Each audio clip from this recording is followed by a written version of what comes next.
કમોસમી વરસાદે ગુજરાત સહિત સંઘપ્રદેશ દમણના દરિયાકાંઠાના વિસ્તારોમાં હાહાકાર મચાવ્યો છે. અરબી સમુદ્રમાં વોલમાર્ક લો પ્રેશર સિસ્ટમના કારણે સૌરાષ્ટ્ર અને દક્ષિણ ગુજરાતમાં ભારે વરસાદ અને 40થી 60 કિલોમીટર કલાકની ઝડપે પવનની આગાહી છે. હવામાન વિભાગે 27 મે 2025 સુધી યલો એલર્ટ જાહેર કર્યું છે, કારણ કે આ સિસ્ટમ આગામી 24 કલાકમાં ડિપ્રેશનમાં પરિવર્તિત થઈ શકે છે. આ પરિસ્થિતિ દરિયાઈ કરંટ અને તોફાની મોજાને વધારે છે. સંઘપ્રદેશ દમણમાં સોમવારના રોજ સોમવતી અમાસને લઈ દરિયામાં ઊંચે સુધી મોજા ઉછળતા જોવા મળ્યા હતા. બપોરે ભરતીના સમયે અને હવામાન વિભાગ દ્વારા કરવામાં આવેલ આગાહીને પગલે દરિયામાં કરંટ સાથે ઊંચે સુધી મોજા ઉછળતા નજરે પડ્યા હતા. જ્યાં નાની દમણના નમોપથની દિવાલ સાથે દરિયાના મોજા જોરથી અથડાતા મોજાનું પાણી છેક ઉપર સુધી ઉછળ્યા બાદ સીધું રસ્તા પર પ્રસરી જવા પામ્યું હતું. આ તરફ ઊંચા ઉછળતા મોજા વચ્ચે પ્રદેશની સહેલગાહે આવેલા પર્યટકો પણ આ દ્રશ્યને મોબાઈલના કેમેરામાં કેદ કરવા તથા ઉછળતા મોજાના પાણીમાં ભીંજાવાની મજા માણતા પણ જોવા મળ્યા હતા.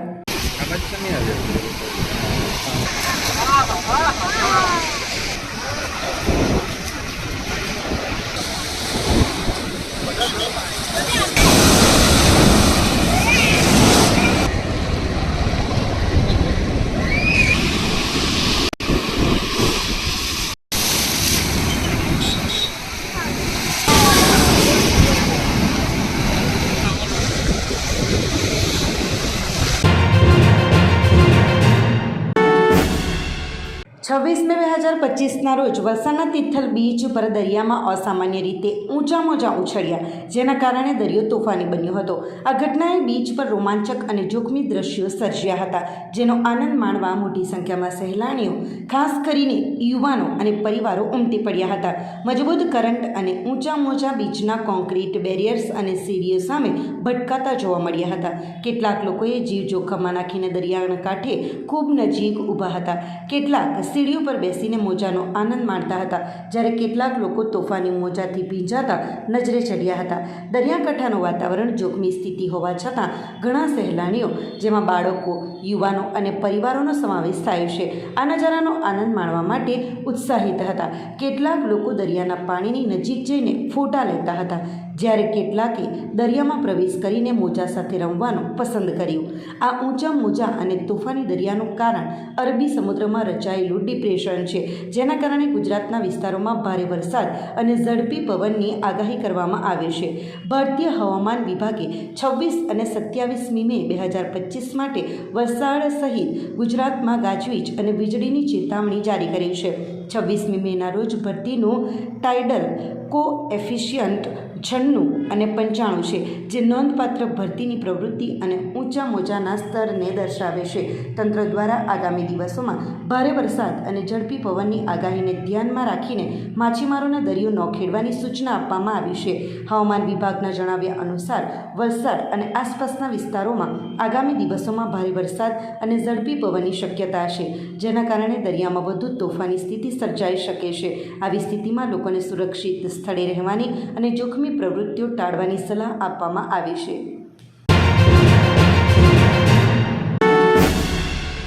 નકલી ડેપ્યુટી મામલતદાર બની 9.59 લાખની ઠગાઈ કરનારી અંબાજીની યુવતી ઝડપાઈ. સરકારી કચેરીમાં નોકરી આપવાની 4 યુવકોને લાલચ આપી 9.59 લાખ પડાવ્યા હતા.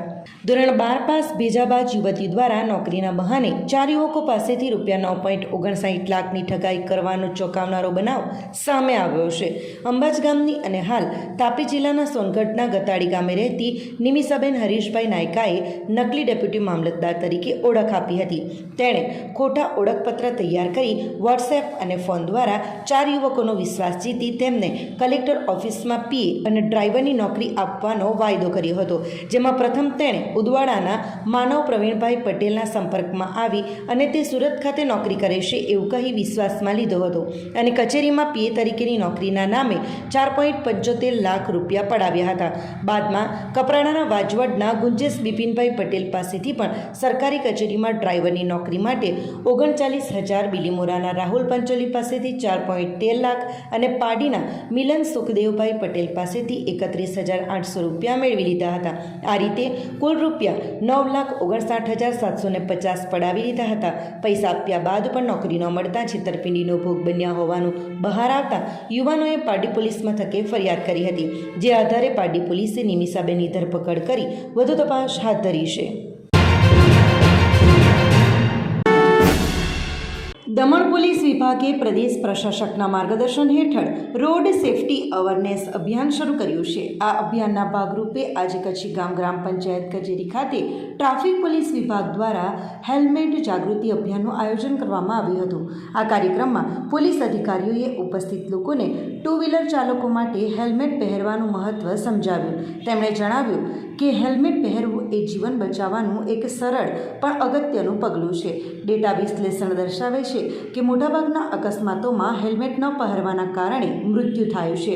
આ અભિયાનનો ઉદ્દેશ લોકોમાં હેલ્મેટની આવશ્યકતા અંગે જાગૃતિ લાવવાનો છે. દમણ એસપી કેતન બંસલે આ પ્રસંગે જણાવ્યું કે દર વર્ષે હેલ્મેટ ન પહેરવાના કારણે અનેક કિંમતી જીવન ગુમાવવામાં આવે છે. આથી અમે એક વિશેષ મિશન શરૂ કર્યું છે, જેમાં અમે દરેક ગ્રામ પંચાયત, શાળાઓ અને કોલેજોમાં જાગૃતિ સત્રોનું આયોજન કરીશું. વધુમાં અમે સોશિયલ મીડિયા અને મીડિયા દ્વારા પણ આ સંદેશ ફેલાવીશું. આ અભિયાન દમણમાં સડક સલામતીને પ્રોત્સાહન આપવાના ભાગરૂપે પોલીસ વિભાગ દ્વારા ઉપસ્થિત લોકોને હેલ્મેટનું વિતરણ કરવામાં આવ્યું હતું અને પોતાની સલામતી માટે હેલ્મેટ પહેરવાના અને ટ્રાફિક નિયમોના પાલન કરવા અંગેના શપથ લેવડાવવામાં આવ્યા હતા. આ કાર્યક્રમમાં Daman SP Ketan Bansal, SDPO Tanu Sharma, DYSP Gurusevak Singh, Kachigam police મથકના incharge PSI Shashi Singh, traffic incharge Lloyd Anthony તેમજ સ્થાનિક પ્રતિનિધિઓ જેવા કે કચીગામ સરપંચ ભરત પટેલ, સોમનાથ સરપંચ ચૈતાલી કાંબલી અને વરકુંડ સરપંચ કિરીટ મિતના સહિત મોટી સંખ્યામાં ગામ લોકો ઉપસ્થિત રહ્યા હતા. या पीछे बैठा व्यक्ति, जैसे कि आप सब लोगों को मालूम है कि सिर्फ हेलमेट ना पहनने की वजह से हर साल काफ़ी जो वैल्यूएबल लाइफ्स हैं वो लॉस्ट हो जाती हैं. काफ़ी लोगों की मृत्यु सिर्फ हेलमेट ना पहनने की वजह से हर साल अपने देश में हो रही है, दमन में भी हो रही है.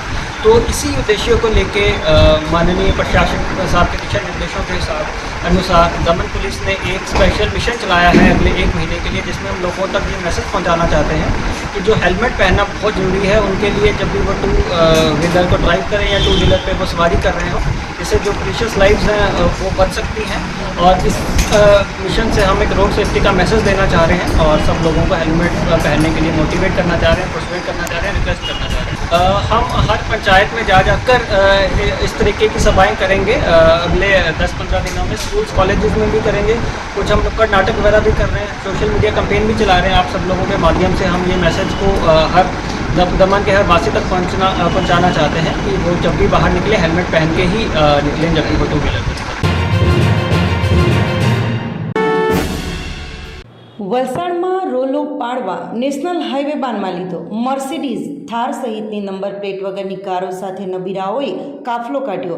રોડ પર ટ્રાફિક જામ, વિડીયો વાયરલ.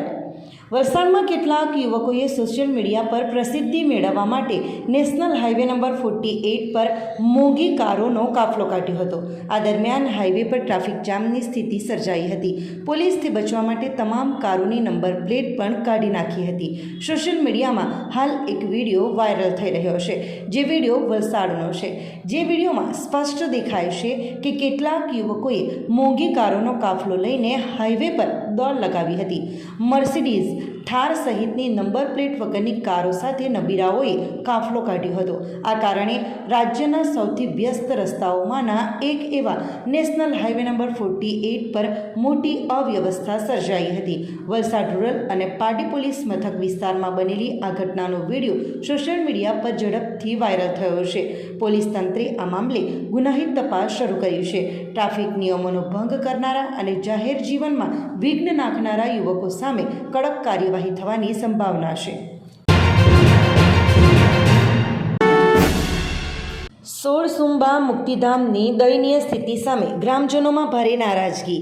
તંત્ર સમક્ષ તાત્કાલિક પગલાંની માંગ.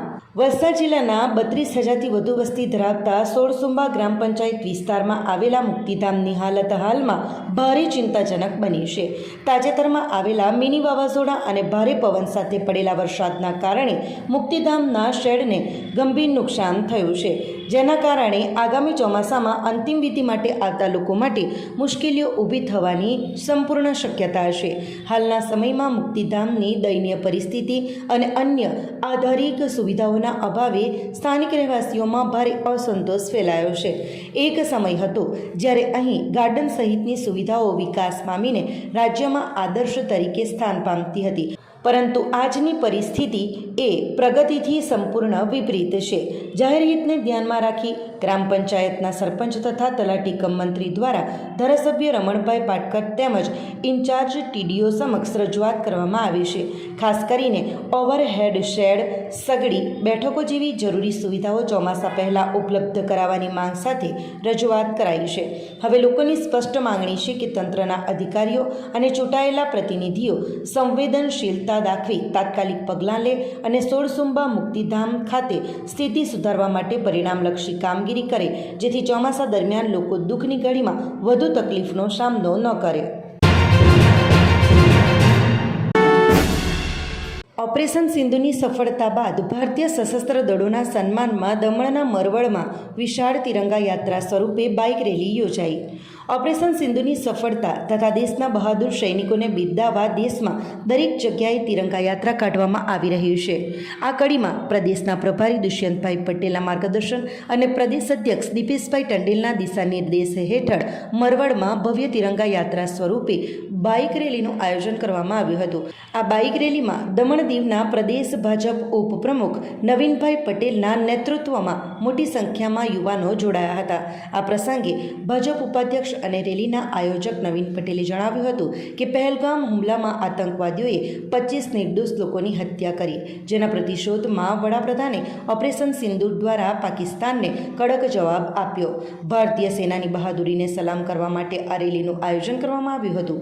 દલવાડા વાસુકીનાથ મંદિરેથી નીકળેલી આ રેલી દેવકા, કડૈયા, નમોપત અને રામસેતુ બીચ સહિતના માર્ગો પર ફરી હતી, જેમાં મોટી સંખ્યામાં યુવાનો બાઇક અને કાર લઈને તિરંગા યાત્રા સાથે જોડાયા હતા.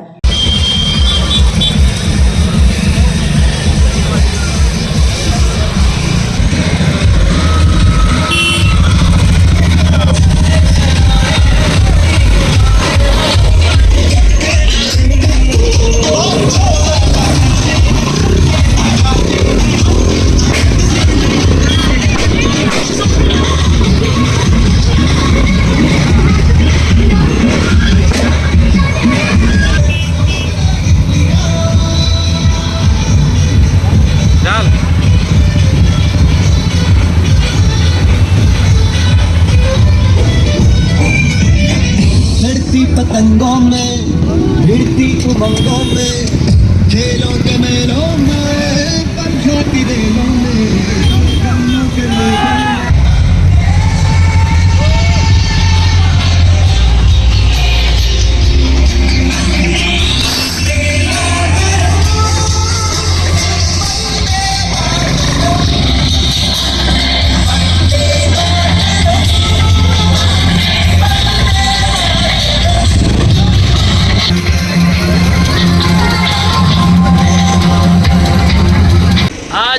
मरवड़ मंडल में तिरंगा यात्रा का आयोजन किया गया था। भारत के सैन्य के सम्मान में हमने इस तिरंगा यात्रा का आयोजन किया था। आप सबको पता है कि पहलगाम हमले में आतंकवादी द्वारा हमारे 25 जितने निर्दोष भाई बहनों को मार दिया गया था, कितनी बहनों का सिंदूर उजाड़ दिया गया था।